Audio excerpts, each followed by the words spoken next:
உன் ஏன் பயப்படுற? வீடியோ ரெக்கார்டிங் கொடுக்கறதுல உனக்கு என்ன சிக்கல்? பார், மகாராஷ்டிரால 97,000 வாக்குச்சாவடிகள், அதற்குடைய ஒட்டுமொத்த வீடியோ ரெக்கார்டிங் முன்னாடி வச்சிருக்கேன்.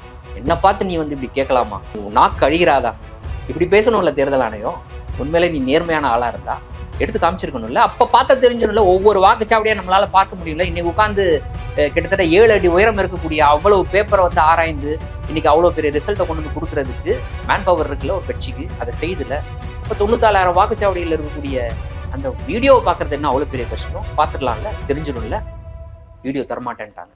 கிட்டத்தட்ட 50 லட்சம் பேர் திடீர்னு உயர்றது, அந்த எண்ணிக்கை கடகடன்னு உயருது. இது அப்போதே கேள்விக்குள்ளாக்கப்பட்டது, தேர்தலுக்கு முன்னரே கேள்விக்குள்ளாக்கப்பட்டது. இந்த பட்டியலில் ஏதோ பிரச்சனை இருக்கு அப்படின்ட்டு அதை பற்றி தேர்தல் ஆணையம் கண்டுக்கவே இல்லை. அந்த கேள்விக்கு பதில் சொல்வதற்கு அவர்கள் தயாராகவே இல்லை. தேர்தல் நடந்துச்சு. அமித் மால்வியா தான் தேர்தல் தேதியை வெளியிடுறாரு. அதை பற்றி குறிப்பிட்டு காங்கிரஸ் கட்சியை சேர்ந்த ஐடி விங்கோட செக்ரட்டரி கேள்வி எழுப்புறாரு. ஆனா யார் மீது நடவடிக்கை வந்துச்சுன்னா காங்கிரஸ் கட்சியினுடைய ஐடி விங் செக்ரட்டரி மேல நடவடிக்கை. அமித் மால்வியா மீது எந்த நடவடிக்கையும் எடுக்கல தேர்தல் ஆணையம். இஸ்லாமியர்களை மறைமுகமாக குறிப்பிட்டு அவர்கள் கரையான்கள் அப்படின்னு சொல்றாங்க. நாட்டை அரிக்கக்கூடிய கரையான்கள். எவ்வளவு வன்மமான பேச்சு. இப்போ ஒரு உள்துறை அமைச்சர் கிடையாது, அதற்கு பிறகுதான் அவர் உள்துறை அமைச்சராக நியமிக்கப்பட்டார். இதன் மூலம் குவாலிஃபை சரியா? இதுலதான் அவருக்கு அந்த குவாலிஃபிகேஷன் நீங்க ரொம்ப சரியா சொல்றீங்க. இதன் மூலமா அவர் குவாலிஃபை ஆகி உள்துறை அமைச்சராக நியமிக்கப்படுறாரு. இந்துக்களுடைய வீட்டில் இருக்கக்கூடிய 2 மாடுகளை பறித்து அவர்கள் இஸ்லாமியர்களுக்கு கொடுத்து விடுவார்கள் அப்படின்னு நேரடியாக பெயரை பயன்படுத்தி, மதத்தினுடைய பெயரை பயன்படுத்தி பேசுறாரு. என்ன பண்ணுச்சு தேர்தல் ஆணையம்? 2014 அவர்கள் ஆட்சிக்கு வருவதற்கு முன்னர் இருந்தே தேர்தல் ஆணையம் நம்ம ஆள் தாண்டான்றத ப்ரூவ் பண்ணக்கூடிய வகையில, இல்ல அப்படித்தான் அவர்கள் சிந்திக்கக்கூடிய வகையில அவங்க அப்பவே அந்த முறைகேடுகள் தொடங்கிட்டாங்க. என்னைக்கு வந்து அகமதாபாத்ல வாக்குச்சாவடியில இருந்து வெளில வந்து மோடி அவர்கள் தாமரையை தூக்கி காண்பித்தாரோ அன்னைக்கே ஒரு முடிவு பண்ணிட்டார். அந்த தாமரையின் காரணம், அந்த தாமரையை தூக்கி பார்த்து காட்டின அந்த அர்த்தம் என்னன்னா, இனி தேர்தல் எல்லாத்தையும் நாங்கள் பார்த்துக்கொள்வோம், இந்த தாமரை பார்த்துக்கொள்வோம். வணக்கம், இது அரண்சை. நான் சதீஷ். இன்று நம்மோடு மூத்த பத்திரிகையாளர் தோழர் அசிப். வணக்கம் தோழர். வணக்கம். இந்திய தேர்தல் ஆணையம் 2014 மோடி ஆட்சிக்கு வந்த பின்பு அதனுடைய செயல்பாடுகள் ஒவ்வொன்றும் விசித்திரமாகவும் கேள்விக்குரியதாகவும் ஆகிட்டே இருக்குது. அதோட ரிசல்ட்டாக தான் 2 நாளுக்கு முன்பு ராகுல் காந்தி வெளியிட்ட தகவல்கள். எப்படி பார்க்குறீங்க? 2014 ஸ்டெப் பை ஸ்டெப்பாக இன்னைக்கு தான் இது வந்து 14 வருஷம் கழிச்சு 15 வருஷம் கழிச்சு இது பூம் ஆகுது. எப்படி இருக்குது இந்த இந்திய தேர்தல் ஆணையம்? எப்படி இருந்தது அப்படின்னு கேட்டிங்கன்னா ரொம்ப நல்லா சிறப்பாக இருந்தது, இப்போ ஒன்றுமே இல்லாமல் போயிடுச்சு அப்படின்லாம் நம்ம சொல்ல முடியாது. ஆனால் 2014 முன் 2014 பின் அப்படின்னு பிரிக்கக்கூடிய அளவுக்கு சிக்னிஃபிகண்டாக தேர்தல் ஆணையத்திற்கு எதிராக வைக்கப்படக்கூடிய குற்றச்சாட்டு சாதாரண குற்றச்சாட்டு கிடையாது. 2014 முன்னாடியும் பாஜக ஆட்சிக்கு வர்றதுக்கு முன்னாடியும் கூட தேர்தல் ஆணையத்தினுடைய நடவடிக்கை மீது எதிர்க்கட்சிகள் குற்றச்சாட்டு வைக்கிறது ஒரு சாதாரண விஷயம். ஒரு சில சந்தர்ப்பங்கள்ல தவிர மற்ற எல்லா சமயங்கள்லையும் கூட தேர்தல் ஆணையராக இருக்கக்கூடியவர் அரசுக்கு ஆதரவாக செயல்படுறார். ஆளக்கூடிய அரசு செய்யக்கூடிய தவறுகளை வந்து அவர் கண்டுக்காம விட்டுக்கிறார். எல்லாம் எதிர்கட்சியில் இருக்கக்கூடியவர்கள் அவர்கள் செய்யக்கூடிய சிறு தவறுகளையும் பெரிதாக்கக்கூடிய விஷயங்கள் நடக்குது அப்படின்ற மாதிரியான குற்றச்சாட்டுகள் தொடக்கத்துல இருந்தது. ஆனா இப்ப வரக்கூடிய குற்றச்சாட்டுகள் எல்லாமே என்ன மக்கள் மனசுல ஒரு விஷயத்தை உருவாக்குதுன்னா, தேர்தல் எல்லாமே உண்மையிலே நியாயமா தானே நடக்குதாடா? நான் போய் ஒருத்தனுக்கு ஓட்டு போடுறேன், நான் போடுறேன்ல அந்த ஓட்டு நான் போட்டவனுக்கு தான் போய் சேருதா அப்படின்ற அளவுக்கு தேர்தலினுடைய அடிப்படையே கேள்விக்குள்ளாக்கக்கூடிய ஒரு விஷயமாக இருக்குது. அந்த வாக்கு எல்லாம் அந்த குறிப்பிட்ட கட்சிக்கு தான் போய் சேருதா, இல்ல வாக்கு போடக்கூடியவர்களை தாண்டி புதிதாக வாக்குகள் பதிவாகுதா, அந்த வாக்குகள் யாருக்கு போகுது? இந்த மாதிரியான கேள்விகளை இன்னைக்கு தேர்தல் ஆணையத்தின் மீது எழுப்ப வேண்டிய தேவைக்கு இந்திய மக்கள் தள்ளப்பட்டிருக்கிறாங்க. இது ஜனநாயகத்திற்கு ஆபத்தான ஒரு விஷயம். ஏன்னா ஜனநாயகத்துடைய அடிப்படையே என்ன? மக்கள் தேர்ந்தெடுக்கக்கூடியவர்கள் மக்களுக்காக ஆட்சி செய்வார்கள். அதாவது மக்களுக்காக மக்களே, இதுதான் வந்து ஜனநாயகத்தினுடைய அடிப்படை அடிநாதம்னு வச்சுக்கோங்க. அப்படி பார்க்கும் பொழுது மக்கள் தேர்ந்தெடுக்கக்கூடிய நபர்கள் தான் இன்னைக்கு ஆட்சி செய்கிறார்களா மக்களை? அங்கதானே வருது இந்த கேள்வி. அப்போ 2014 பிறகு என்ன நடந்துச்சு அப்படின்றது பின்னாடி போய் பார்த்தோம் அப்படின்னா, ஒவ்வொரு தேர்தலுக்கு முன்னாடியும் இல்லைன்னா ஒவ்வொரு தேர்தல் நடந்து முடிஞ்சதற்கு பிறகும் தேர்தல் ஆணையத்தின் மீது வைக்கக்கூடிய குற்றச்சாட்டுகள் எல்லாம் அதற்கு முன்னர் வைக்கப்பட்ட குற்றச்சாட்டு மாதிரியான பொதுவான குற்றச்சாட்டுகள் இல்ல, குறிப்பான குற்றச்சாட்டுகள். அதோடு சேர்ந்து அதற்கான ஆதாரங்களும் சேர்த்தே முன்வைக்கப்படுது. இல்ல பொதுவான குற்றச்சாட்டுகள் அப்படின்னு இதுக்கு முன்னாடி என்ன பொதுவான? நான் தான் தொடக்கத்திலேயே சொன்னேன், ஒருதலை பட்சமா செயல்பட்டீங்க. இப்ப அவர் கூட தான் அப்படி பேசினாரு, அவர் மேல நீங்க நடவடிக்கை எடுக்கல, ஆனா எங்க கட்சியை சேர்ந்தவர் மேல நோட்டீஸ் அமைச்சிருக்கிறீங்க. இந்த மாதிரியான குற்றச்சாட்டுகள். அப்புறம் தேர்தல் ஆணையத்தினுடைய பிற நடவடிக்கை, அந்த குறிப்பிட்ட பூத்துல வந்து இப்படியாக கள்ள ஓட்டு எல்லாம் நடந்துச்சு, கள்ள ஓட்டு போடப்பட்டுச்சு, அந்த தேர்தல் பணியில் ஈடுபட்ட அதிகாரிகள் அதை கவனிக்கல, இல்லைன்னா தேர்தல் பணி பாதுகாப்பில் ஈடுபட்ட காவல்துறையினர் இல்லை சிஆர்பிஎஃப் இல்லை துணை ராணுவப்படை அவங்க கண்டுக்கல, இந்த மாதிரியான குற்றச்சாட்டுகள் வரும். இது ஒரு காமனான குற்றச்சாட்டு. இது வந்து இந்த குற்றச்சாட்டுல உண்மை இருக்குது இல்லை அப்படின்ற அதுக்குள்ள நான் போக விரும்பல. பெரும்பாலும் உண்மை இருக்கும், அதுல எந்த மாற்று கருத்துமே கிடையாது. பட் அது வந்து பகுதி வாரியாக ஒவ்வொரு ஏரியாவில் பேக்கெட்டா நடக்கும்னு வச்சுக்கோங்களேன். அந்த நிகழ்வுகளை எல்லாம் தனித்து சொல்லிடலாம். இது ஒரே ஒரு இடத்துல நடந்தது, இல்லைன்னா இது ஒரு பகுதியில நடந்தது, இல்லை இது ஒரு பூத்துல நடந்தது. இதெல்லாம் வந்து தனிப்பட்ட நிகழ்வுகள். ஆனா இப்போது வைக்கக்கூடிய குற்றச்சாட்டு எல்லாமே என்னன்னா அப்படி பார்த்து நிறுவனமயப்பட்ட ஒட்டுமொத்த முடிவையே பாதிக்கக்கூடிய, நான் சொல்றது புரியுதுங்களா? ஒண்ணுக்கும் ஒட்டுமொத்தத்துக்கும் நிறைய வித்தியாசம் இருக்கு.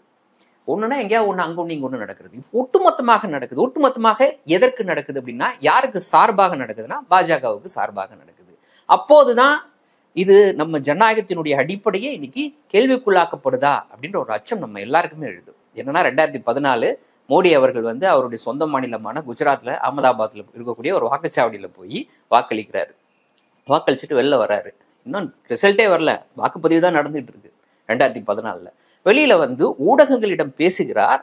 அதோடு சேர்ந்து தன்னுடைய கட்சியின் சின்னத்தை காட்டுகிறார், தாமரையை காட்டுறாரு. அது காட்டக்கூடாது.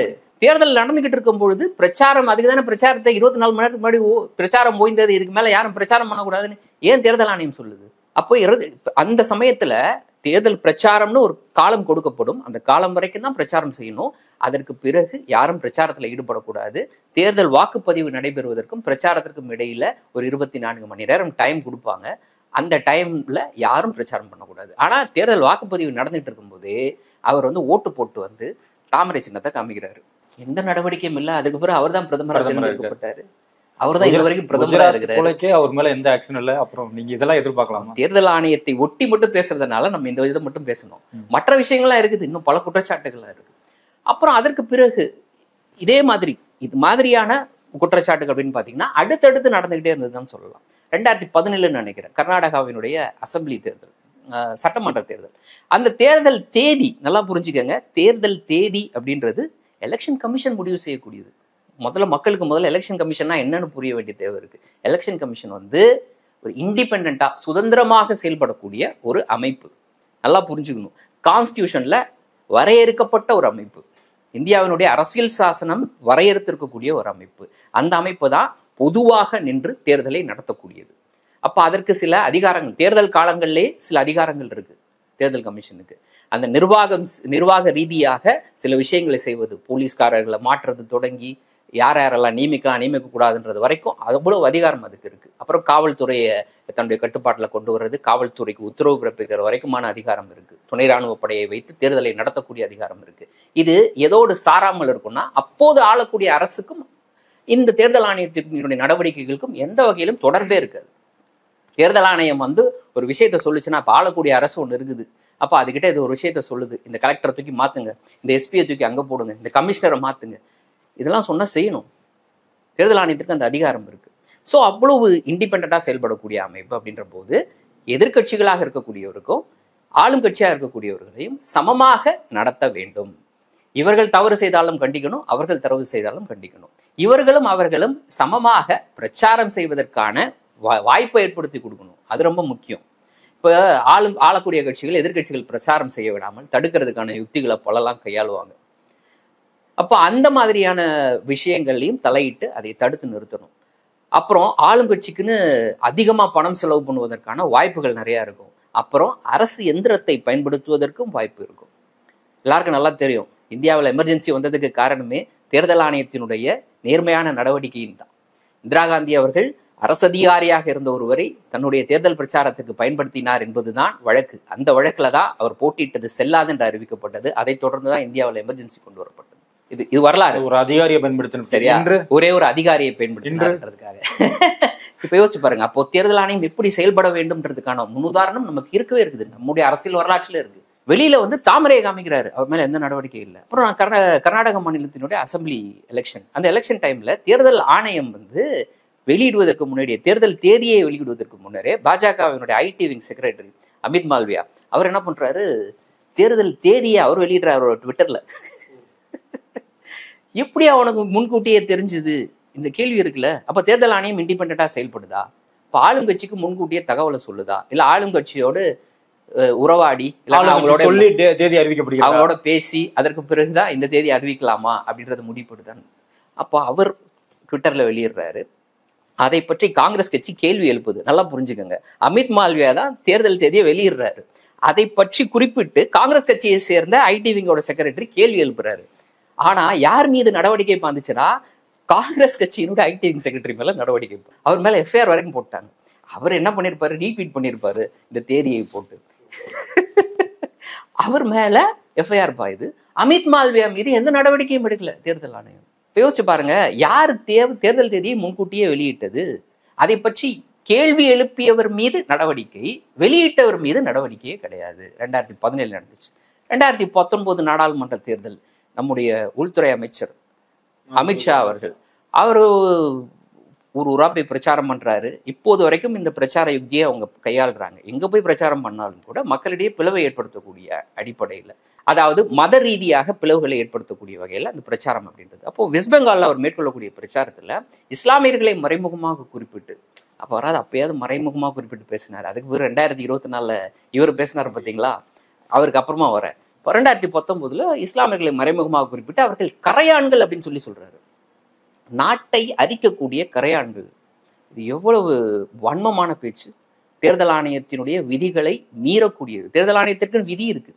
நீ ஒரு கான்ஸ்டியூஷன், நீங்க ஒரு கான்ஸ்டியூன்சில எவ்வளவு செலவு பண்ணணும், எத்தனை பேர் நீங்க பிரச்சாரத்துக்கு கூட்டு போகணும், எந்த இடத்துல பிரச்சாரம் பண்ணணும், எவ்வளவு நேரம் வரைக்கும் பிரச்சாரம் பண்ணணும், பிரச்சாரத்தின் போது நீங்க கடைபிடிக்க வேண்டிய நெறிமுறைகள் என்ன, இது எல்லாமே விளக்கமா விதிகளாக இருக்கு. ஒவ்வொரு காலகட்டத்திலையும் இந்த விதிகள் எல்லாமே செழுமைப்படுத்தப்பட்டு வந்திருக்கு காலத்துக்கு ஏற்ப. ஒரு காலத்தெல்லாம் நைட்டெல்லாம் பிரச்சாரம் நடக்கும். இப்ப 10 மணிக்கு மேல பிரச்சாரம் பண்ண முடியாது. நீங்க ஒரு காலத்துல மிகப்பெரிய அந்த லாங்கா ஒரு மைக் வச்சிருப்பாங்க, அந்த ஊதுகுழல் மாதிரி, அதை வச்சு நீங்க நைட்டெல்லாம் எவரையும் தூங்க விடாம பிரச்சாரம் நடந்துட்டு இருக்கும். இப்ப அதெல்லாம் பயன்படுத்தக்கூடாது. ஒரு காலத்துல கோடிக்கணக்கான பணங்களை செலவு பண்ணி பிரச்சாரம் நடக்கும். இப்போதும் கூட ஒரே ஒரு வேட்பாளர் எவ்வளவு பணம் செலவு பண்ணணும்ன்ற வரைக்கும் இன்னைக்கு வரையறை இருக்கு. அதெல்லாம் மீறப்படுதான்னு கேட்டீங்கன்னா மீறப்பட்டுக்கிட்டு தான் இருக்கு ஒவ்வொரு காலகட்டத்திலையும். ஆனால் குறைந்தபட்சம் நம்ம இப்படி ஒரு முடிவுக்கு சேர்ந்திருக்கோம். பெரும்பாலாக மீறப்படாமல் ஒரு சில இடங்கள்ல மீறப்படக்கூடிய விஷயம் நடந்துகிட்டு இருக்கு. அதுவும் காலப்போக்கில் கட்டுப்படுத்தப்படுவதற்கான வாய்ப்பும் இருக்கு.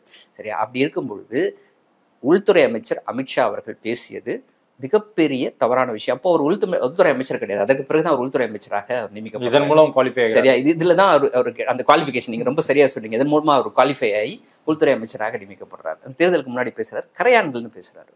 எந்த நடவடிக்கையும் இல்லை அவருக்கு எதிராக. அங்க மட்டும் பேசல, இந்தியாவில் பல இடங்கள்ல போய் மறைமுகமாக இஸ்லாமியர்களுக்கு எதிராக பேசுறார். தேர்தல் ஆணைய தரப்புலேருந்து எந்த நடவடிக்கையும் இல்லை. அதற்கு பிறகு உங்களுக்கு நல்லா தெரியும், 2024 அன்னைக்கு அமித்ஷா பேசினார். 2024 பிரதமர் நரேந்திர மோடி பேசுறாரு. அப்போது ஒரு பிரதமர், சிட்டிங் பிரதமர், அவர் போய் ராஜஸ்தான்ல அந்த குறிப்பிட்ட தொகுதியில அவர் பேசியது அங்கு தொடங்கி அதற்கு பிறகு இந்தியா முழுவதும் பல இடங்கள்ல போய் பேசிட்டார். என்ன பேசினாரு? இஸ்லாமியர்கள், அதாவது இந்தியா கூட்டணி ஆட்சிக்கு வந்தால் இந்து பெண்களினுடைய தாலி அறுக்கப்பட்டு இஸ்லாமியர்களுக்கு கொடுக்கப்படும். உங்க வீட்டுல 4 மாடு இருந்தா 2 மாட்டை பிரிச்சுட்டு யார் இந்துக்களுடைய வீட்டுல இருக்கக்கூடிய 2 மாடுகளை பறித்து அவர்கள் இஸ்லாமியர்களுக்கு கொடுத்து விடுவார்கள் அப்படின்னு நேரடியாக பெயரை பயன்படுத்தி, மதத்தினுடைய பெயரை பயன்படுத்தி பேசுறாரு. என்ன பண்ணுச்சு தேர்தல் ஆணையம்? நெருக்கடி முற்றுச்சு. எல்லாருமே ஒரு பிரதமர் இப்படி பேசுவாரா? தவறான முன்னுதாரணம் இது. இதுக்கு முன்னாடி இருக்கக்கூடிய பிரதமர்கள் யாருமே இப்படியெல்லாம் பேசினதில்லை பிரச்சாரத்திற்காக அப்படின்னு இந்தியா முழுவதும் எதிர்ப்பு எழும்பிய பிறகு வேற வழி இல்லாம தேர்தல் ஆணையம் என்ன பண்ணாங்கன்னா, பிரதமருக்கு தானே நோட்டீஸ் அனுப்பணும், பேசிய பிரதமருக்கு தானே நோட்டீஸ் அனுப்பணும். அந்த கட்சியினுடைய தலைவருக்கு நடாக்கு ஒரு நோட்டீஸ் அனுப்புறாங்க. சரி, நடாக்கு மட்டும் நோட்டீஸ் அனுப்பிச்சா பாஜக கோச்சுக்குமே அப்படின்றதுக்காக காங்கிரஸ் கட்சியுடைய தலைவர் மல்லிகார்ஜுன கார்கேக்கு ஒரு நோட்டீஸ். அவங்களுடைய கட்சியை சேர்ந்த ஒருத்தர் பேசிட்டார், தப்பா பேசிட்டாருன்னு. பிரதமர் பேசியது எங்க, ராகுல் காந்தி பேசியது எங்க? எதற்கும் இவ்வளவு பெரிய வித்தியாசம். ஆனா 2 பேருக்கும் ஒரே டைம்ல நோட்டீஸ். பாத்தீங்க, நீங்க என்ன கேக்குறீங்க? நோட்டீஸ் தானே கேட்டீங்க, நோட்டீஸ் அனுப்பிச்சிட்டோம், அவ்வளவுதான். நோட்டீஸ் அனுப்பிச்சிங்க, அதுக்கு மேல நடவடிக்கை என்ன? அந்த நோட்டீஸ்க்கு கொடுக்கப்பட்ட பதில் என்ன? அதன் மீது நடவடிக்கை என்ன? எஃப்ஐஆர் போட்டு அவர் மீது சட்ட ரீதியாக நடவடிக்கை எடுப்பதற்கான முகாந்திரம் இருக்கிறதான்னா முகாந்திரம் இருக்கு. அவர் ஒரு இடத்துல அப்படி பேசல, பல இடங்கள்ல பேசினார். ராஜஸ்தான்ல தொடங்கின அந்த ஸ்பீச், அதுக்கு பிறகு எல்லா இடங்களையும் அதையே பேசுகிறார். பல இடங்கள்ல பாலிஷா பேசுறார், பல இடங்கள்ல எக்ஸ்பிளிசிட்டா பேசுறாரு. ஆமா, அப்படிதான் பேசுறாரு. அப்படி நடந்துச்சு. ஸோ தேர்தல் ஆணையத்தினுடைய இப்படியான நடவடிக்கையை நாம கடந்த 10-11 ஆண்டுகளாக பார்த்துக்கிட்டு இருக்கோம். ஒருதலை பட்சமாக தொடர்ந்து செயல்பட்டு வருது தேர்தல் ஆணையத்தினுடைய நடவடிக்கை. நம்ம ஒவ்வொரு தேர்தலையும் வந்து இந்த ஓட் மிஷினை வச்சு தான் நம்ம எல்லாம் பேசிட்டு இருந்தோம். அதுல வந்து மிக எளிதாக குளறுபடி பண்ண முடியும். நாம ஒரு சின்னத்துக்கு ஓட்டு போட்டால் அது தாமரைக்கு போய் சேருது. இந்த மாதிரி நிறைய வீடியோஸ் அந்த மாதிரிலாம் நிறைய வந்துடுச்சு. அதுல எத்தனை உண்மை எத்தனை பொய்ன்னு தெரியல. இந்த ஓட் மிஷின் அப்படிங்கிற ஒரு விஷயத்துல இருந்து இப்போ வந்து அப்கிரேட் ஆகி நாம வேற ஒரு பிரச்சனையை பேசிட்டு இருக்கிறோம். திடீர்னு ஓட்டர்ஸ் கூடுறாங்க, குறையிறாங்க, யாருக்கு என்ன தேவையோ அவங்கள வச்சு ஓட்டு போட வைக்க முடியுது, இப்படிலாம் வருது. தேர்தல் ஆணையம் என்ன பண்ணிட்டு இருக்கு? நல்ல கேள்வி. தேர்தல் ஆணையம் என்ன பண்ணுச்சுன்னு நம்ம யாரை பார்த்து கேட்கிறோம்? தேர்தல் ஆணையரை பார்த்து கேட்கிறோம். தலைமை தேர்தல் ஆணையரை பார்த்து கேட்கிறோம். தேர்தல் ஆணையர்கள் 2 பேர் இருக்காங்கல்ல, தலைமை தேர்தல் ஆணையர், 2 தேர்தல் ஆணையர்கள், இந்த 3 பேர் அடங்கியதான் தேர்தல் ஆணையம். அதற்கு பிறகு இவங்களுக்காக வேலை செய்யக்கூடிய அலுவலர்கள்லாம் இருக்காங்கன்னு வச்சுக்கோங்க. 3 பேர் தான் முக்கியம். இவங்களை பார்த்தா நீங்க கேள்வி எழுப்புறீங்க. இப்ப இவங்களை பார்த்து நீங்க கேள்வி எழுப்பும் பொழுது இவர்களுடைய தேர்வு அப்படின்றது ரொம்ப முக்கியம் இல்ல. இவர்களை எப்படி தேர்ந்தெடுக்கிறோம்? மக்கள் ஓட்டு போட்டா தேர்ந்தெடுக்கிறாங்க தேர்தல் ஆணையரை? இல்ல, மக்கள் ஓட்டு போட்டு தேர்ந்தெடுக்கக்கூடிய நபர்களே நேர்மையான வழியில தேர்ந்தெடுக்கப்படவில்லைன்னு இன்னைக்கு இவ்வளவு விஷயங்கள் வருது. மக்கள் ஓட்டு போட்டு, அதுதான் இருக்கிறதுலயே வந்து 100% ஃபுல் ப்ரூஃப் மெத்தட் அப்படின்லாம் நம்ம இன்னைக்கு சொல்லிட்டு இருக்கோம். அந்த வழியிலேயே வந்து முறைகேடாக இன்னைக்கு தலைவர்கள் தேர்ந்தெடுக்கப்படுறாங்கன்ற போது தேர்தல் ஆணையத்தினுடைய தேர்வு அப்படின்றது அது ஒரு கமிட்டி. அந்த கமிட்டி தான் தேர்ந்தெடுக்கும். எப்படி ஆக்சுவலி தேர்ந்தெடுப்பாங்க? இதுல என்ன இப்ப மாறுதல் வந்திருக்கு? சரி, 2023 உச்சநீதிமன்றத்தை பொறுத்த வரைக்கும் ஒரு உத்தரவு பிறப்பிக்கிறாங்க. ஒரு வழக்குல, தேர்தல் தொடர்பான வழக்குல விசாரணையின் போது இது பற்றியான ஒரு சட்டத்தை ஏற்றுவதற்கு முன்னர் நாங்கள் ஒரு இடைக்கால உத்தரவு பிறப்பிக்கிறோம். அந்த வழக்கினுடைய பின்னணி போய் பார்த்தீங்கன்னா 2004 தொடங்கியே தலைமை தேர்தல் ஆணையரை நியமிக்கிறாங்கல்ல, அது அவரோட நியமனம் பொறுத்த வரைக்கும் 6 வருஷம் அவருடைய பதவி காலம். இப்போ முழுசா ஒருத்தருக்கு 6 வருஷம் பதவி காலம் இருந்தால் அவருடைய செயல்பாடு எப்படி இருக்கும்? இல்லாட்டினா ஒரு 10 நாள், இல்லை 60 நாள், இல்லாட்டினா 1 மாசம், இல்லாட்டினா 4 மாசம், இந்த மாதிரியாக அவருக்கு ஒரு குறுகிய பதவி காலம் இருந்தால் அவருடைய செயல்பாடு எப்படி இருக்கும்? நான் கேட்கிறேன் உங்கள்கிட்ட, எப்படி இருக்கும்? ஒவ்வொன்றுக்கும் ஒரு வேல்யூ இருக்குது. 6 வருஷம் அவர் நிலையாக ஒரு பதவி காலம் இருந்தால் அவர் கொஞ்சம் ஸ்ட்ராங்கா ஒரு விஷயத்தை செய்ய முடியும். ஏன்னா என்னோட பதவி காலம் 6 வருஷம் இருக்கு, நான் நேர்மையாக இந்த வேலையை செய்ய வேண்டிய தேவை இருக்கு. குறுகிய காலத்துல ஒருத்தருக்கு இருக்கு. அதாவது தேர்தல் ஆணையரை பொறுத்த வரைக்கும் 6 வருஷம் இல்லைன்னா 65 வயசு, 2ல ஏதோ அதன் அடிப்படையில் அவர் ரிட்டையர் ஆகி வெளில போயிடணும்னு வச்சுக்கோங்க. அப்போ இவரை நியமிக்கும் பொழுது, ஒரு தேர்தல் ஆணையரை நியமிக்கும் பொழுது அவருக்கு 64 வயசு இருக்கும்போது, இல்லைன்னா 64.5 வயசு இருக்கும் பொழுது அவரை நியமிக்கிறது. அப்ப என்ன பண்றது? 5 மாசம் தான் அவர் பதவி காலம் இருக்கும். 65 வயசு முடிஞ்சிடும், அவர் அனுப்பிச்சு வச்சிருவாங்க. இப்படியே 2004 தொடங்கி எந்த தலைமை தேர்தல் ஆணையரும் முழுசா அந்த 6 வருஷ டென்யூரை அவங்க கிராஸ் பண்ணவே இல்லை. இது தொடர்பான வழக்கு தான் அந்த விசாரணை நடந்துச்சு.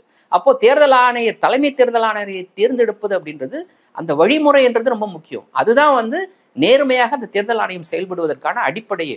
அப்ப தேர்ந்தெடுக்கக்கூடிய வழிமுறை நேர்மையாக இருக்கும் பட்சத்துல தேர்ந்தெடுக்கக்கூடிய நபரும் நேர்மையாக இருப்பார்.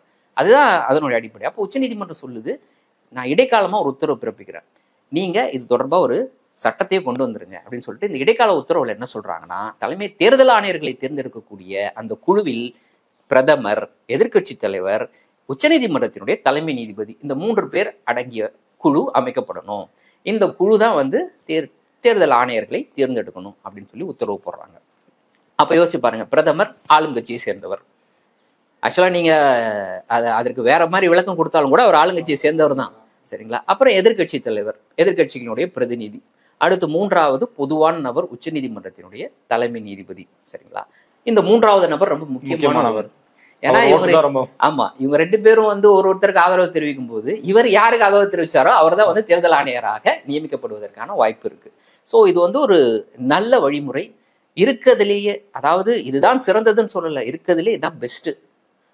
ஏன்னா எந்த வகையிலையும் அரசியல் சம்பந்தப்படாத உச்சநீதிமன்றத்தினுடைய தலைமை நீதிபதியாக இருக்கக்கூடியவருக்குன்னு ஒரு ரெப்யூட்டேஷன் இருக்கு. ஸோ அப்படிப்பட்ட ஒரு நபர் அந்த குழுவில் இடம்பெற்றிருப்பது ஓரளவுக்கு அந்த ப்ராசஸ் நியாயமாக நடைபெறுவதற்கான வாய்ப்பு இருக்கு அப்படின்ற அடிப்படையில் தான் அந்த உத்தரவு பிறப்பிக்கப்பட்டது. அந்த உத்தரவு பிறப்பிச்ச சில மாதங்கள்லேயே அந்த உத்தரவை இல்லாமல் செய்யக்கூடிய, அந்த உத்தரவை நடைமுறைப்படுத்த முடியாத அளவிற்கு ஒரு விஷயத்த பாஜக அரசு செஞ்சது. ஒரு சட்டம் கொண்டு வராங்க, தேர்தல் ஆணையர்கள் நியமனம் தொடர்பான சட்டம் 2023. அந்த சட்டத்துல உச்சநீதிமன்றம் பிறப்பித்த உத்தரவுக்கு எதிராக இவங்க என்ன பண்றாங்க, உச்சநீதிமன்றத்தினுடைய தலைமை நீதிபதி அந்த இடத்துல அந்த லிஸ்ட்ல இருந்து தூக்கிட்டு அதுக்கு பதிலா ஒரு கேபினெட் மினிஸ்டர் அப்படின்னு போடுறாங்க. அந்த கேபினெட் மினிஸ்டரை யார் முடிவு செய்வா அப்படின்னா பிரதமர். இதுக்கு எதுக்கு குலுக்கிட்டு அப்படியே கொத்திர வேண்டியதானே அப்படின்றது தானே அதோட அர்த்தம். சோ அப்படி வாரியா இப்போ தேர்ந்தெடுக்கப்பட்டிருக்கக்கூடிய ஞானேஷ்குமார் அவர்கள் பாஜக அரசு கொண்டு வந்த அந்த சட்டம் இருக்குல்ல, புறவாசல் வழியாக உச்சநீதிமன்ற உத்தரவை இல்லாமல் செய்வதற்காக கொண்டு வரப்பட்ட அந்த சட்டம் இருக்குல்ல, இந்த சட்டத்தின் அடிப்படையில் தான் ஞானேஷ்குமார் தேர்ந்தெடுக்கப்பட்டிருக்கிறார். இப்போ தலைமை தேர்தல் ஆணையர் அவர் இந்த சட்டத்தின் அடிப்படையில் தான். அப்ப இந்த சட்டம் கொண்டு வரப்பட்ட அந்த சமயத்துல கடும் எதிர்ப்பு தெரிவிக்கப்பட்டது. எல்லாருமே எதிர்ப்பு தெரிவிச்சாங்க. உச்சநீதிமன்றத்தினுடைய உத்தரவை நீங்க இல்லாமல் செய்யக்கூடிய வகையில, தேர்தல் ஆணையர்களினுடைய தேர்வை நீங்க ரொம்ப கொச்சைப்படுத்தக்கூடிய வகையில. உச்ச நீதிமன்றத்துல இருந்து என்ன சொன்னாங்க? அது ஒரு வழக்கு வந்து இன்னும் பெண்டிங்ல இருக்குது. அது தொடர்பான வழக்கும் இருக்கு, பெண்டிங்ல இருக்குது, விசாரிப்பாங்க. இன்னொரு 4 தேர்தல் நடந்ததுக்கு பிறகு விசாரிப்பாங்க. அதற்கு பிறகு எத்தனை தேர்தல் நடந்திருக்குன்னு யோசிச்சு பாருங்க. நான் வெறும் நாடாளுமன்ற தேர்தல் மட்டும் சொல்லல, எத்தனை சட்டமன்ற தேர்தல்கள் நடந்தது, இடைத்தேர்தல்கள். அந்த தேர்தலை நடத்தக்கூடிய நபர்கள்லாம் யாரா இருந்தாங்க? இவர்களுடைய இவர்களாக தான் இருந்தாங்க. யோசிச்சு பாருங்க. அப்போ நியமனம் தொடர்பாக மிக முக்கியமான ஒரு வழிகாட்டுதல், அந்த வழிகாட்டுதலை மதிக்காமல் இப்படிப்பட்ட ஒரு சட்டத்தை கொண்டு வந்து, சட்டத்துல இவங்க இப்ப எல்லாரும் சொல்லுவாங்க சட்டம் நாடாளுமன்றத்துல நிரூபிச்சுது, அங்க எதிர்கட்சியெல்லாம் இல்லையா, கேள்வி கேட்கலையான்ட்டு. எதிர்கட்சிகள் எழுப்பிய கேள்விக்கெல்லாம் என்னைக்கு நீங்க நாடாளுமன்றத்துல நீங்க பதில் சொல்லி அந்த பதிலின் அடிப்படையில அவங்க சொல்லக்கூடிய குறைய சுட்டி காட்டி அதை மாத்தி நீங்க சட்டத்தை நிறைவேற்றிருக்கிறீங்களா? நீங்க சட்டத்தை நிறைவேற்றுறதா நம்ம பார்த்துக்கிட்டு இருக்கோமே இந்த 10 ஆண்டுகளாக. எப்படி சட்டங்கள் நிறைவேற்றப்படுது அப்படின்றத நம்ம பார்த்துருக்கோம்ல. ஒட்டு மொத்தமாக இந்திய வரலாற்றில இல்லாத அளவுக்கு 140 நாடாளுமன்ற உறுப்பினர்களை நாடாளுமன்றத்திலிருந்து சஸ்பெண்ட் செய்து விட்டு சட்டத்தை இயற்றக்கூடியவர்கள் நீங்கள். அப்படித்தானே செய்யறாங்க. எதிர்கட்சி கத்திக்கிட்டே இருக்கட்டும், அதை பத்தி எங்களுக்கு கவலையே கிடையாது. அவங்க வாக்கெடுப்பு கோருவாங்க, அந்த வாக்கெடுப்பெல்லாம் பத்தி நாங்க கவலையே கிடையாது. குரல் வாக்கெடுப்பின் மூலம் நிறைவேற்றப்பட்டது சட்டம், அவ்வளவுதான். ஆக்சுவலா எதிர்கட்சிகள் அப்படியாக ஒரு கோரிக்கை முன்வைத்தால் ஒரு சட்டம் தொடர்பாக டிவிஷன் வாக்குப்பதிவு நடக்கணும், பகுதி பகுதியாக வாக்களித்து அதன் அடிப்படையில் இந்த சட்டம் நிறைவேற்றப்படணும்ன்ற ஒரு கோரிக்கை முன்வைக்கப்பட்டா அதை கேட்கணும். யாரு கேட்கணும்? சபாநாயகர் கேட்கணும். சபாநாயகர் கேட்கணும். அப்படிப்பட்ட ஒரு வாக்குப்பதிவை நடத்தணும். ஆனால் சபாநாயகர்களினுடைய நடவடிக்கையை நம்ம தொடர்ந்து பார்த்துட்டு இருக்கோம். எப்படியாக அவர்கள் செயல்பட்டு கொண்டிருக்கிறார்கள் அப்படின்றத பார்க்கிறோம். ஸோ அப்படிதான் அந்த சட்டம் நிறைவேற்றப்படுது. அப்ப இப்படி ஒரு கேள்வி கேட்டா அதற்கு பதில் இதுதான். நீங்க அந்த சட்டத்தை எதிர்க்கலன்னா, சட்டத்தை எதிர்க்கதான் செஞ்சோம். எதிர்கட்சிகள் எல்லாருமே, இந்தியா கூட்டணி சேர்ந்தவர்கள் எல்லாருமே எதிர்த்தார்கள். அவர்கள் மட்டும் இல்லாமல் அவர்களுடைய கூட்டணியில் இருக்கக்கூடிய ஒரு சிலவர்கள் கூட இதை பற்றி கேள்வி எழுப்பினார்கள். அதெல்லாம் இருந்துக்கு. ஸோ அப்படி ஒரு சட்டத்தை கொண்டு வந்துட்டாங்க, முடிஞ்சிருச்சு. அப்படிதான் ஞானேஷ்குமார் அப்படின்னு தேர்ந்தெடுக்கப்பட்டார்னு வச்சுக்கோங்க. அதற்கு பிறகு தங்களுக்கு வந்து தோதா இருக்கக்கூடிய நபர்களை அதுக்குள்ள கொண்டு வரதுக்கான ஏற்பாட்டுகளை செய்வாங்க தானே. அது ஒரு சின்ன அமைப்பா இருக்கட்டும், இல்லைன்னா தேர்தல் ஆணையமாக இருக்கட்டும், ஆளுங்கட்சிக்கு அப்படிப்பட்ட ஒரு அவா இருக்கும். நமக்கு தெரிஞ்சவரா இருந்தா, தோதா இருந்தா கேள்விகளை கேட்க மாட்டாரு, நம்ம சொன்னதை செய்வாரு அப்படின்ற ஒரு எண்ணம். ஒரு சின்ன அமைப்பு தொடங்கி பெரிய அமைப்பு வரைக்கும் அந்த எண்ணம் ஆளக்கூடிய எல்லா அரசுக்கும் இருக்கும். வெறும் பாஜக மட்டும் கிடையாது. பாஜகவுக்கு அந்த எண்ணத்தின் அடிப்படையில் தேர்தல் ஆணையராக நியமிக்கக்கூடிய நபர் அப்படியாக இருக்கணும்ன்ற எண்ணத்தின் அடிப்படையில அருண் கோயல்னு ஒருத்தர், அவரு என்ன பண்றாருன்னா, ஒரு ஒன்றிய அரசினுடைய ஒரு துறையில வேலை செஞ்சுட்டு இருக்காரு. அவரை என்ன பண்றாங்க, குடுன்னு அவரை வந்து வாலண்டரி ரிட்டையர்மெண்ட் கொடுக்க சொல்றாங்க. அவங்க சொல்லிதான் செஞ்சிருப்பாங்க, சொன்னாங்க அப்படின்னா அதுக்கான ஆதாரம்லாம் கிடையாது. அவர் இன்னைக்கு வாலண்டரி ரிட்டையர்மெண்ட் கொடுக்குறாரு. நாளைக்கு அவரோட பேரு, இன்னைக்கு கொடுத்தாருல, உடனே அக்செப்ட் பண்றாங்க அன்னைக்கே. நாளைக்கு அவருடைய பேரு எந்த லிஸ்ட்ல சேர்க்கப்படுதுன்னா, தேர்தல் ஆணையர்களுடைய லிஸ்ட்ல சேர்க்கப்படுது. அதற்கு அடுத்த நாள், அதற்கு மறுநாளே அதற்கான ஒப்புதல் யாருக்கு அனுப்பப்படுதுன்னா குடியரசுத் தலைவருக்கு அனுப்பப்படுது. குடியரசுத் தலைவர்கிட்ட தான் நம்ம தமிழ்நாட்டிலிருந்து அனுப்பப்பட்ட, கேரளாவிலிருந்து அனுப்பப்பட்ட, வெஸ்ட் பெங்கால்ல இருந்து அனுப்பப்பட்ட, மகாராஷ்டிரால இருந்து இதுக்கு முன்னாடி அனுப்பப்பட்ட பல சட்டங்கள் தூங்கி கொண்டிருக்கிறது. அதற்கு ஒப்புதல் கொடுங்கன்னு உச்சநீதிமன்றம் வரைக்கும் போய் நின்று போராடி, உச்சநீதிமன்றம் அதற்கு பிறகு அதுவே தலையிட்டு நான் போடுறேன் உத்தரவுன்னு போட்டு ஆண்டு கணக்குல அது நடந்துட்டு இருக்கு. அப்போ குடியரசுத் தலைவர் எப்படி செயல்படக்கூடியவர் அப்படின்றதுக்கான உதாரணம் இதுதான். சட்டங்கிட்டலாம் வந்தா வந்து உரமா தூக்கி போட்டு வச்சுட்டு அப்படி உட்காந்துட்டு இருக்குது. சரியா? அப்படிப்பட்ட குடியரசுத் தலைவர் ஒரே நாள்ல சில மணி நேரங்கள்ல வந்து அதற்கு ஒப்புதல் கொடுக்குறாரு. அடுத்து பாத்தீங்கன்னா ஒரு திங்கக்கிழமைன்னு நினைக்கிறேன், இதெல்லாம் நடந்தது வந்து பாத்தீங்கன்னா வெள்ளி சனி ஞாயிறுல நடந்து முடிஞ்சு திங்கக்கிழமை அவர் பொறுப்பேற்கிறாரு. இது தொடர்பான வழக்கு உச்சநீதிமன்றத்துல இருக்குது. உச்சநீதிமன்றத்துல கேள்வி மட்டும் கேட்கப்பட்டது ஸ்ட்ராங்கா, நீங்க லைட்னிங் ஸ்பீட்ல இவர் எப்படி நீங்க நியமிச்சீங்க? ஒரு மின்னல் வெட்டக்கூடிய வேகத்தில் வந்து நீங்க இப்படி ஒரு ஆணையரை நியமித்திருக்கிறீர்கள் அப்படின்ற ஒரு கேள்வி. அந்த கேள்விதான், ஜஸ்ட் கேள்வியாக இருந்தது, பிடிச்சு போச்சு. கேள்வியாக கேட்கப்பட்டது, அதுவும் நிலுவை. இப்படியாக நிலுவையிலேயே இந்த தேர்தல் ஆணையம் தொடர்பான பல விஷயங்கள் அப்படின்றது இருக்குது. அடுத்து நம்ம ஞானேஷ்குமார் அவர்களுடைய நியமனம் நடந்த போதும் கூட உச்சநீதிமன்றத்துல, அதாவது ஒரு தலைமை தேர்தல் ஆணையராக பிப்ரவரி மாதம் தேர்ந்தெடுக்கப்படுறார். அப்போ என்ன எல்லாரும் சொன்னாங்கன்னா, உச்சநீதிமன்றத்துல நிலுவையில் இருக்க வழக்கு. உச்சநீதிமன்றத்துல இந்த நியமனம் தொடர்பான வழக்கு நிலுவையில் இருக்குது. அந்த வழக்கு முடியறதுக்குள்ள நீங்க இவரை நியமிக்கிறீங்க. ரெண்டாவது, இவர் மீது சந்தேகம் பல முன்வைக்கப்பட்டது. ஏன்னா இவர் கடைசி நிமிஷம் வரைக்கும் யாருக்கு கீழே வேலை செஞ்சாரு, எந்த டிபார்ட்மெண்ட் கீழே வேலை செஞ்சாரு அப்படின்னா ஐயா அமித்ஷாவினுடைய டிபார்ட்மெண்ட் கீழே, உள்துறை அமைச்சர் அமித்ஷாவினுடைய டிபார்ட்மெண்ட் கீழே வேலை செய்யறாரு. இவர் எதெல்லாம் பங்காற்றி இருக்கிறார் அப்படின்றதா ரொம்ப முக்கியம் ஞானேஷ்குமாரை பொறுத்த வரைக்கும். 2019 ஆகஸ்ட் 5, இப்போதான் நம்ம 5வது வருஷம் கொண்டாடணும் தெரியுமா. ரொம்ப முக்கியமான ஒரு நிகழ்வு இவங்க செஞ்சாங்கல்ல. காஷ்மீர் மாநிலம் 2ஆக துண்டாடப்பட்டு அதற்கு வழங்கப்பட்ட சிறப்பு அதிகாரம் ரத்து செய்யப்பட்ட அந்த ஒரு நாள் இருக்குது பார்த்தீங்களா. அந்த வேலையை சட்டப்பூர்வமாக எதிர்கொண்டாலும் அதை உடைக்கக்கூடிய வகையில் அந்த 370 ரத்து செய்வது, காஷ்மீர் மாநிலத்தை 2ஆக துண்டாடி 2 யூனியன் டெரிட்டரியா மாத்துறது, இந்த வேலைக்கு உள்துறை அமைச்சகத்தில் பணியாற்றிய ஞானேஷ்குமாரினுடைய பங்கு ரொம்ப முக்கியமான ஒன்று.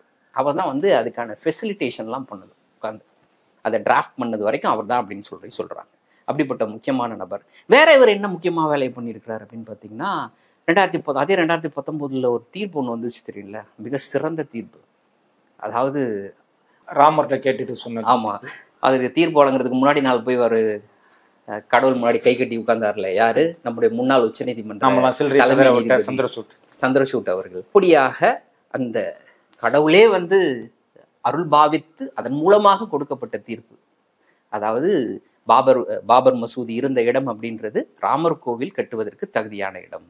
அதில் இஸ்லாமியர்கள் சொந்தம் கொண்டாட முடியாது. உங்களுக்கு ஒரு 20-30 கிலோமீட்டர் தள்ளி இன்னொரு இடம் தரோம், அங்கே போய் நீங்கள் கட்டிக்கங்க அப்படின்னு ஒரு மிக சிறந்த தீர்ப்பு வழங்கப்பட்டதில்ல. அந்த தீர்ப்பு வழங்கப்பட்டதற்கு பிறகு அந்த கோவிலை, ராமர் கோவிலை கட்டக்கூடிய அந்த ட்ரஸ்ட் அமைச்சாங்கல்ல, அந்த ட்ரஸ்ட்லையும் ஞானேஷ்குமாரினுடைய பங்கு ரொம்ப முக்கியம். அந்த ட்ரஸ்ட் அமைக்கப்படுவது, சட்ட ரீதியாக சில விளக்கங்களை கொடுப்பது, சட்ட ரீதியாக அதை எப்படி எடுத்துட்டு போறது அப்படின்ற வகையில அவருடைய வேலை ரொம்ப முக்கியமான வேலை. கட்சியில் இல்லாத பாஜக அப்படி கூட சொல்லலாம். ஏன்னா இது பாஜகவினுடைய கனவு திட்டம். பாஜக தொடங்கப்பட்ட காலத்துல இருந்து, நான் சொல்றது அதுக்கு முன்னாடி இந்து மகா சபா காலத்துல இருந்தே அவர்களுக்கு முன்னாடி இருக்கக்கூடியது இதுதான். என்ன அப்படின்னா, ஃபர்ஸ்ட் ராமர் கோயிலை கட்டுவது, பாபர் மசூதி இருந்த இடத்துல அதை இடிச்சு தள்ளுவது, ரெண்டாவது 370 ரத்து செய்வது, அதற்கு ஒரு பொது சிவில் சட்டம், இந்த மாதிரி நிறைய இருக்குது அவங்களுடைய கொள்கையெல்லாம். அப்போ இந்த கொள்கையில 2 முக்கியமான கொள்கையை, பாஜகவினுடைய அடிப்படையான, இந்துத்துவாவின் அடிப்படையான இந்த 2 கொள்கையை அதை நடைமுறைப்படுத்துவதில் ஞானேஷ்குமாரினுடைய பங்கு தவிர்க்க முடியாத பங்கு. ஸோ அப்படிப்பட்ட நபரை தான் இவங்க யாரா கொண்டு வந்திருக்கிறாங்க, தேர்தல் ஆணையர், தலைமை தேர்தல் ஆணையர். இப்படிப்பட்ட ஒரு நபரை நீங்க தலைமை தேர்தல் ஆணையராக கொண்டு வருவது அப்படின்றது அது அந்த தேர்தல் ஆணையத்தின் மீது இருக்கக்கூடிய நம்பகத்தன்மையை இல்லாமல் செய்து விடும்ன்ற அடிப்படையில் பாலிஷான குற்றச்சாட்டு எல்லாராலும் வைக்கப்பட்டது. அதோடு சேர்ந்து தேர்தல் ஆணையர் நியமனம் தொடர்பான வழக்கும் உச்சநீதிமன்றத்தில் பெண்டிங்ல இருக்கு. நீங்க அது வந்ததுக்கு பிறகு கூட நியமிக்கலாம், இவ்வளவு அவசரமா இதை செய்யணுமா அப்படின்ற போது அதற்கு பற்றி எந்த கவலையும் இல்லாமல் இது நடந்து முடிஞ்சது. ஸோ அவருடைய தலைமையில நடந்த தேர்தல் தான் 2024 நடந்த நாடாளுமன்ற தேர்தல். அதற்கு முன்னர் நடைபெற்ற சில சட்டமன்ற தேர்தல்கள் எல்லாமே இன்னைக்கு மிகப்பெரிய விவாதத்துக்குள்ளாக்கப்பட்டிருக்கு அப்படின்னு. அப்போ இதுக்கு பண்ணி ரெஸ்ட் ஹிஸ்டரின்னு சொல்லுவாங்கல்ல. ஸோ இது வெறும் ஞானேஷ்குமார் மட்டும் கிடையாது. அதற்கு பிறகு அருண் கோயில் இருந்தார், அதுக்கு முன்னாடி பிறகு ராஜீவ் இருந்தார். எல்லாரையும் வச்சுதான் இப்போ இது எல்லாமுமே ஒட்டுமொத்தமாக இன்னைக்கு தேர்தல் ஆணையத்தினுடைய ஒட்டுமொத்த நடவடிக்கை இன்னைக்கு கேள்விக்குள்ளாக்கப்படுதுன்னா, தேர்தல் ஆணையத்தினுடைய செயல்பாடு ஒருதலைபட்சமாக இருக்குது, தேர்தல் ஆணையர்களினுடைய நியமனம் ஒருதலைபட்சமாக இருக்குது. அதனுடைய நீட்சி தான் இவ்வளவு பெரிய கேள்விக்கு இன்னைக்கு தேர்தல் ஆணையம் உள்ளாக்கப்பட்டிருப்பதற்கான அடிப்படை. அப்ப தொடக்கத்தில இருந்தே இது எல்லாமுமே கேள்விக்குள்ளாக்கப்பட்டது, இல்லாம இல்லை. ஆனால் அந்த கேள்விகள் எல்லாமுமே உச்சநீதிமன்றத்துல பெண்டிங்ல போடப்பட்டுச்சு. அதற்கான முடிவு எல்லாமே பெண்டிங்ல போடப்பட்டுச்சு அப்படின்றதான். அப்ப இந்த முறைகேடு தொடர்பான கேள்விகள் இதற்கு முன்னாடி வந்துச்சா இல்லையா அப்படின்னு பாத்தீங்கன்னா, 2019 தொடங்கியே வந்துச்சுங்க. இப்பதான் ராகுல் காந்தி இந்த மாதிரியான டேட்டாவை எடுத்து காமிக்கல, இப்பதான் இது நடக்கல. இந்த டேட்டா இதுக்கு முன்னாடி பல்வேறு தரப்பினரால் சுட்டி காட்டப்பட்டுச்சு. நாமே வாய்ஸ் ஆஃப் தமிழ்நாடு மூலமாக, ஆமா, இங்க ஒரு பரகல் பிரபாகர் அவர்கள் தமிழ்நாட்டுக்கு சென்னைக்கு நாம் நடத்திய அந்த கூட்டத்தில் அவர் கலந்துக்கிட்டு அவர் பேசினார், அதெல்லாம் பார்த்தோம். ஸோ 2019 தொடங்கியது ஆரம்பிச்சிருச்சு இந்த டேட்டா தொடர்பான விஷயம். அப்போ ஒரு ஜேர்னலிஸ்ட் தான் இந்த விஷயத்த முதல்ல வெளில கொண்டு வராங்க. இந்த டேட்டா 2019 அதுக்கு முன்னாடி வரைக்குமே தேர்தல் நடைபெற்ற உடனே குறிப்பிட்ட கால இடைவெளியில அவங்க என்ன பண்ணுவாங்க, அப்லோட் பண்ணிடுவாங்க தேர்தல் ஆணையத்தை பொறுத்த வரைக்கும். அதாவது மடியில கனம் இல்லாட்டா வழியில பயம் இல்லை. அப்போனா டேட்டாவனா என்கிட்ட எந்த பிரச்சனையும் நான் பண்ணலை, எந்த முறைகள்லையும் நான் ஈடுபடலைன்னா என்ன பண்ணுவேன், வழக்கமா நடைமுறையில என்னவோ அதை செஞ்சிருவேன். அப்ப என்ன செய்வேன், டேட்டாவை பதிவேற்றம் செஞ்சிருவேன். அப்போ அந்த டேட்டா பதிவேற்றத்தில் இருக்கக்கூடிய பிரச்சனைகளை முதல் முறையாக அந்த ஜேர்னலிஸ்ட் சுட்டி காட்டுறாங்க. அதற்கு பிறகு தனியார் என்ஜிஓக்கள்லாம் வந்து உச்சநீதிமன்றத்தை நாடுறாங்க. 2019 இது தொடங்கிடுச்சு. அவங்க சொல்ற டேட்டாவுக்கும், அதாவது தேர்தல் வாக்குப்பதிவு நடைபெற்ற அந்த சமயத்தில் அவர்கள் வெளியிட்ட டேட்டாவுக்கும் அதற்கு பிறகு திருத்தப்பட்ட டேட்டா வெளியிடுவாங்கல்ல. வாக்குப்பதிவு நடைபெற்ற அன்னைக்கு ஒரு 100 பேர் வந்து வாக்குப்பதிவு செஞ்சாங்கன்னு ஒரு எக்ஸாம்பிளுக்கு சொல்றேன் போட்டா, அதற்கு பிறகு ஒரு 2-3 நாள் கழிச்சு அந்த டேட்டாவை பதிவேற்றம் செய்யும் பொழுது அதுல சின்ன கரெக்ஷன்ஸ்லாம் இருக்கும். அந்த கரெக்ஷனுடைய அந்த மதிப்பு என்னன்னா 1% குறையாக இருக்கும். ஆனா அதுவே 10% இருந்துச்சுன்னா, 7%, 8%, 10% இருந்துச்சுன்னா, அப்போ எவ்வளவு பெரிய தவறு நடந்திருக்கு. எந்த சமயத்துல இந்த தவறு நடக்குது அப்படின்னா, தொழில்நுட்பம் மிகப்பெரிய அளவுக்கு வளர்ந்த இந்த சமயத்துல, தொழில்நுட்பம் வளராத சமயத்திலேயும் கூட கரெக்டா டேட்டாவை கொடுத்துக்கிட்டு இருந்த தேர்தல் ஆணையம், தொழில்நுட்பம் இந்த அளவுக்கு வளர்ந்துருக்கு, இந்த சமயத்துல கொடுக்கக்கூடிய டேட்டாவில் இவ்வளோ பெரிய மாறுபாடுகள் இருக்குது அப்படின்றது சுட்டி காட்டப்பட்டுச்சு 2019. அது தொடர்பான வழக்கு உச்சநீதிமன்றத்துக்கு போச்சு. உச்சநீதிமன்றம் 2024 தேர்தல் நடைபெறுவதற்கு முன்னாடி வரைக்கும் அதை விசாரிச்சுட்டு தான் இருந்துச்சு. அப்போ 2024க்கு பிறகு என்ன நடந்துச்சு அப்படின்னா, 2019 நடந்ததுனுடைய தொடர்ச்சி தான் நடந்துச்சு. இப்ப 2019 சுட்டிக்காட்டப்பட்ட அந்த விஷயத்திற்கு உடனடியாக அப்போதே தீர்வு காணப்பட்டிருந்தால் 2024 அப்ப சொல்ல போடுறேன்ல சில விஷயம் அது நடந்திருக்காது. இன்னைக்கு ராகுல் காந்தி சுட்டி காட்டுறாருல அந்த விஷயங்கள் நடந்திருக்காது. அதுதான் ரொம்ப முக்கியம். அப்ப 2024 என்னாச்சு? முன்னே எப்போதும் இல்லாத வகையில் mobile phone, internet, high speed internet, சாதாரண இன்டர்நெட் இல்லை, high speed internet, artificial intelligence இந்த அளவுக்கு வளர்ந்திருக்கக்கூடிய இந்த சமயத்துல 2024 இன்னைக்கு நடந்த ஃபர்ஸ்ட் ஃபேஸ்ல நடந்த வாக்குப்பதிவு, தொகுதி வாரியான வாக்குப்பதிவு, அந்த விவரத்தை பதிவேற்றம் செய்வதற்கு தேர்தல் ஆணையம் எடுத்துக்கொண்ட கால அவகாசம் எவ்வளவு தெரியுமா? 11 நாள். ஆர்டிஃபிஷியல் இன்டெலிஜென்ஸ் இல்லாத சமயம், மொபைல் போன் இல்லாத சமயம், இன்டர்நெட்னா என்னன்னே தெரியாத சமயம், அந்த சமயங்கள்லேயே தேர்தல் ஆணையம் இந்த தகவலை எவ்வளவு சீக்கிரம் கொடுக்கும் தெரியுமா? வெறும் 24 மணி நேரத்துல கொடுத்துருவாங்க. அதிகபட்சம் 48 மணி நேரம். ஆனா இவ்வளவு தொழில்நுட்ப வளர்ச்சி அடைந்திருக்கக்கூடிய இந்த காலத்துல 11 நாள் எடுத்துக்கிட்டாங்க. அங்க தொடங்குச்சு கேள்வி. அப்ப தொடங்குச்சு கேள்வி, ஏன் இவ்வளவு நாள் எடுத்துக்கிறீங்க, என்ன பண்றீங்க அது உள்ள உட்கார்ந்துக்கிட்டு இருந்து? இந்த கேள்வி அப்படியே கொண்டு போய் நாம மகாராஷ்டிரால பொருத்துவோம். மகாராஷ்டிரா, அதாவது நான் சொல்றது 2024 நாடாளுமன்ற தேர்தல் நடைபெற்றதற்கு பிறகு அடுத்த ஒரு 4-5 மாதங்கள்ல மகாராஷ்டிராவினுடைய சட்டமன்ற தேர்தல். நல்லா புரிஞ்சுக்கோங்க.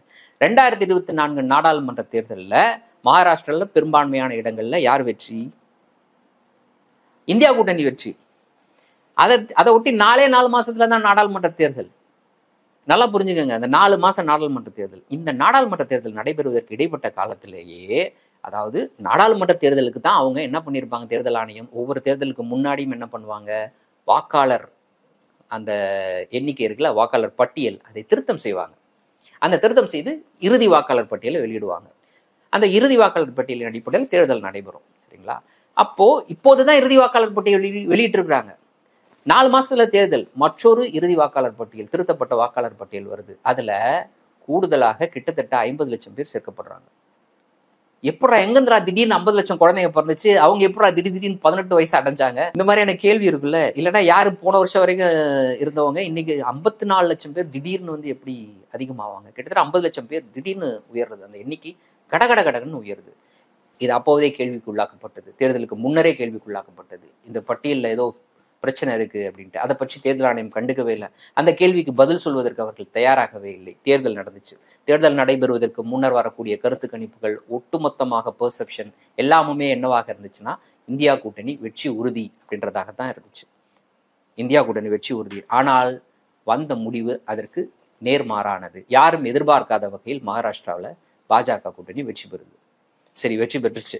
மக்கள் மனநிலையை நம்மால் அறிய முடியாது. ஒரு சில இடங்கள்ல வந்து என்ன மாறும், கருத்து கணிப்புகள்லாம் மாறும். இந்த காலத்துல கருத்து கணிப்புலாம் தலைகீழா நடக்குது. கருத்து கணிப்பெல்லாம் நம்ம ஏத்துக்கல.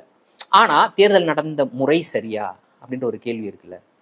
தேர்தல் நடந்த அந்த முறை சரியா அப்படின்னு பாத்தீங்கன்னா, அதுல மிக முக்கியமான கேள்வி, அதை தான் இந்த பரகல பிரபாகரன் அவர்கள் சுட்டிக்காட்டிய ரொம்ப முக்கியமான கேள்வி.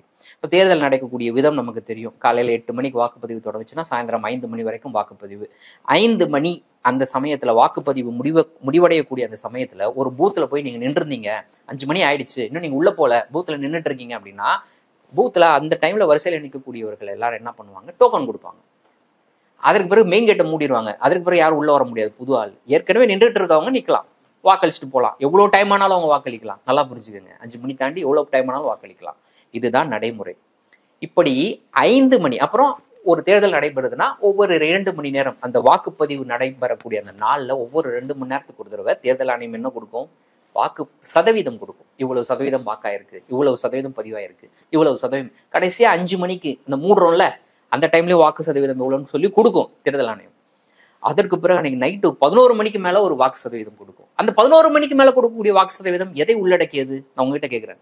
5 மணிக்கு மேல வாசல் நின்னாங்கல்ல, அவங்களுடைய அந்த எண்ணிக்கையும் சேர்த்து நம்ம கொடுக்கும். அப்போ ஒரு வாக்குச்சாவடி, நீங்க வந்து ஒரு பாராமிலிட்டரியில ஒர்க் பண்ணிருக்கீங்க, பல தேர்தலில் அப்டேட் வாங்கிட்டு இருப்பாங்க, பல இடங்கள்ல வந்து தேர்தல் பாதுகாப்பு பணியில ஈடுபட்டு இருப்பீங்க. தேர்தல் வாக்குப்பதிவு காலம் அந்த நேரம் முடிவடைந்ததற்கு பிறகு ஒரு பூத்ல எவ்வளவு பேர் நிற்பாங்க அதிகபட்சமா? நான் கேட்கிறேன், ஒரு 20 பேர் 30 பேர், அவ்வளவுதான். அதுக்கு மேல வாய்ப்பு ரொம்ப கம்மி. ஏதாவது ஒரு பூத்ல 2 பேர் இருப்பாங்க, ஏதாவது ஒரு பூத்ல 10 பேர் இருப்பாங்க, ஏதாவது ஒரு பூத்ல 20 பேர் இருப்பாங்க. இப்படிதான் இருக்கும், ரேண்டமா இருக்கும். சரியா? அப்போ இந்த 10, 20, 0, 1, 2, 3 இதையெல்லாம் ஒன்னா கூட்டினா 5 மணி நிலவரப்படி கொடுக்கப்பட்ட அந்த வாக்கு சதவீதத்துக்கும் நைட்டு 11 மணிக்கு கொடுக்கக்கூடிய வாக்கு சதவீதத்துக்கும் எவ்வளவு கூடுதலாக கொடுப்பதற்கான வாய்ப்பு இருக்கு? ரொம்ப மீகரா தான் இருக்கும். ஏன்னா இந்த ரொம்ப மீகரா இருக்கும்னு ஏன் சொல்றேன் அப்படின்னா, கடந்த காலங்கள்ல இவ்வளவு நாள் இந்தியாவில் தேர்தல் நடந்திருக்குல்ல, இந்த தேர்தல்கள் எல்லாத்தையும் வைத்து பார்த்தோம் என்றால் அந்த 5 மணி வாக்கு சதவீதத்திற்கும் 11 மணி வாக்கு சதவீதத்திற்கும் இருக்கக்கூடிய வித்தியாசம் வெறும் 1% கீழே தான்.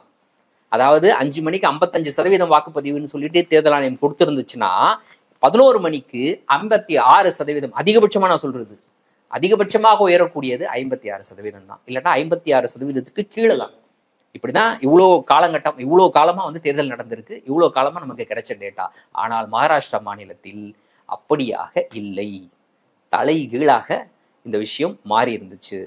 கிட்டத்தட்ட 7%. அப்ப 7%னா ஒட்டுமொத்தமாக அதை வந்து நம்பரா மாத்தணும் அப்படின்னா 76 லட்சம் பேர். 76 லட்சம் பேர் 26 லட்சம் பேர் 5 மணிக்கு மேல வாக்குப்பதிவு செஞ்சிருக்காங்க. கிட்டத்தட்ட 7% பேர். இது மகாராஷ்டிரா இருக்கக்கூடிய ஒட்டுமொத்த வாக்குச்சாவடிக்கு நம்ம சரியா பங்கிட்டு கொடுத்தோம்னா ஒவ்வொரு வாக்குச்சாவடியிலும் குறைந்தபட்சம் 30 to 40 பேர் இருக்கணும். எல்லா வாக்குச்சாவடியிலும் நான் சொல்றது 40 பேர் இருக்கணும். ஆனா அப்படி நிக்கல, அதான் உண்மை. சரி, அப்படி நின்னாங்கன்னு நீ சொல்றல்ல, அவங்க நின்றுதான் வந்து வாக்களிச்சாங்க.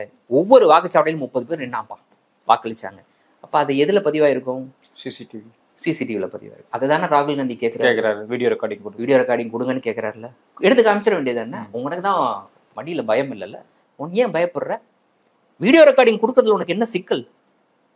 பார், மகாராஷ்டிரால கிட்டத்தட்ட 97,000 வாக்குச்சாவடிகள், அதற்குடைய ஒட்டுமொத்த வீடியோ ரெக்கார்டிங் முன்னாடி வச்சிடுற. என்ன பார்த்து நீ வந்து இப்படி கேட்கலாமா? உன் நாக்கு அழிகிறாதா? இப்படி பேசணும்ல தேர்தல் ஆணையம். உண்மையிலே நீ நேர்மையான ஆளா இருந்தா எடுத்து காமிச்சிருக்கணும்ல. அப்ப பார்த்தா தெரிஞ்சிடும்ல, ஒவ்வொரு வாக்குச்சாவடியா நம்மளால பார்க்க முடியல. இன்னைக்கு உட்காந்து கிட்டத்தட்ட 7 அடி உயரம் இருக்கக்கூடிய அவ்வளவு பேப்பரை வந்து ஆராய்ந்து இன்னைக்கு அவ்வளவு பெரிய ரிசல்ட்டை கொண்டு வந்து கொடுக்கறதுக்கு மேன் பவர் இருக்குல்ல ஒரு கட்சிக்கு, அதை செய்துல. அப்ப 94,000 வாக்குச்சாவடியில் இருக்கக்கூடிய அந்த வீடியோவை பார்க்கறது என்ன அவ்வளவு பெரிய கஷ்டம்? பார்த்துடலாம்ல, தெரிஞ்சிடும்ல. வீடியோ தரமாட்டேன்ட்டாங்க. பிறகு நீங்க போய் லீகலா போய் ஏதாவது கேட்ட போற அப்படின்றதுக்காக உடனடியே ஒரு சட்டத்தை கொண்டு வந்து ஒரு புது ரூலை கொண்டு வந்து 45 நாளைக்கு மேல வீடியோ இருக்காது, டிலீட் பண்ணிடுங்கட்டாங்க. இருந்தாதான் நீங்க கேட்ப கரெக்ட் இல்ல, என்கிட்ட நான் டிலீட் பண்ணிட்டேன். எதன் அடிப்படையில? இப்ப புதுசா கொண்டு வந்த ஒரு ரூல், அதன் அடிப்படையில எல்லாம் காலி அப்படின்ட்டு. அப்போ அந்த 76 லட்சம் பேர் அவர்கள் தான் தேர்தலினுடைய முடிவை நிர்ணயிச்சாங்க. இப்ப எல்லாருக்கும் இன்னொரு கேள்வி எழணும், அந்த 76 லட்சம் பேர் தான் யார்? அந்த 76 லட்சம் பேர் யார்? இந்த தேர்தல் சட்டமன்ற தேர்தல், நாடாளுமன்ற தேர்தலுக்கு பிறகு புதிதாக சேர்ந்த 50க்கு மேல ஒரு 60 லட்சம் பேர், 55 லட்சம் பேர். அந்த 55 லட்சம் பேர் தான் அந்த 26 லட்சம் பேர், அதுக்குள்ள இருக்கிறவங்க தான். அப்ப இவங்க யார் அப்படின்னு கேட்டா அதற்கான பதில் தான் ராகுல் காந்தி சொல்லியிருக்கிறார். ஒரே மாநிலத்தில், ஒரே மாநிலத்தை சேர்ந்தவர் 4 மாநிலத்தில் வாக்களிக்கிறார். ஒரே ஒரு வீட்டுல 80 பேர், அந்த வீட்டுல ஒருத்தர் கூட வசிக்க முடியாத அளவுக்கான வீடு 80 பேர் வசிக்கிறாங்க. அப்புறம் அப்பா பேரு ஏஎஸ்டிஎஃப்னு இருக்கக்கூடிய பலர். அப்புறம் போட்டோவே இல்லாத வாக்காளர்கள். இவங்களெல்லாம் சேர்ந்தாதான் அந்த 50 நான் சொல்றேன் அந்த 76 லட்சம் பேர். நான் வெறும் இதுக்கு மட்டும் சொல்றேன், மகாராஷ்டிரா மாநிலத்துக்கு மட்டும் சொல்றேன். அதே தான் ஹரியானாலையும் நடந்துச்சு. அதே விஷயம்தான். ஹரியானாவை பொறுத்த வரைக்கும் 100% காங்கிரஸ் தான். காங்கிரஸும் அதே திமிரில் தான் வந்து நான் இந்தியா கூட்டணியா போட்டிட மாட்டேன், நான் தனியாவே போட்டிடுறேன்னு சொல்லி போட்டிடுச்சு. அந்த அளவுக்கு வந்து ஸ்ட்ராங்கா இருந்துச்சு காங்கிரஸ். மக்களுக்கு பிஜேபி மேல அவ்வளவு வெறுப்பு இருந்துச்சு. விவசாயிகளுடைய போராட்டம் அதுக்கு மிக முக்கியமான காரணம். தோத்து போயிட்டா முடிஞ்சு அப்படின்ற மாதிரியான ஒரு சூழல். ஆனா பிஜேபி வெற்றி பெறுது. எப்படா பிஜேபி வெற்றி பெற்றுச்சு அப்படின்னு பார்த்தா, மகாராஷ்டிரால எடுத்த அதே கணக்கீடு அங்க போய் எடுத்தா, அங்க இருக்கக்கூடிய ஒரு 44 தொகுதியை மட்டும் ஒரு சாம்பிளுக்கு எடுத்து பார்த்துருக்காங்க. அந்த 44 தொகுதியில மட்டும் இந்த 5 மணிக்கு மேல வாக்களித்தவர்களுடைய பெர்சன்டேஜ் எவ்வளவு ஆயிருக்கும் தெரியுமா? 10%. 7ல இருந்து 10க்கு அப்படி கிடையாது. எப்படா 10%? இத்தனை வருஷமா எலெக்ஷன் நடத்திட்டு இருக்கோம் இந்தியாவில், 1%ல அது மேல வந்ததே கிடையாது. 1% கிராஸ் பண்ணது கிடையாது. 10% எப்படா வரும்?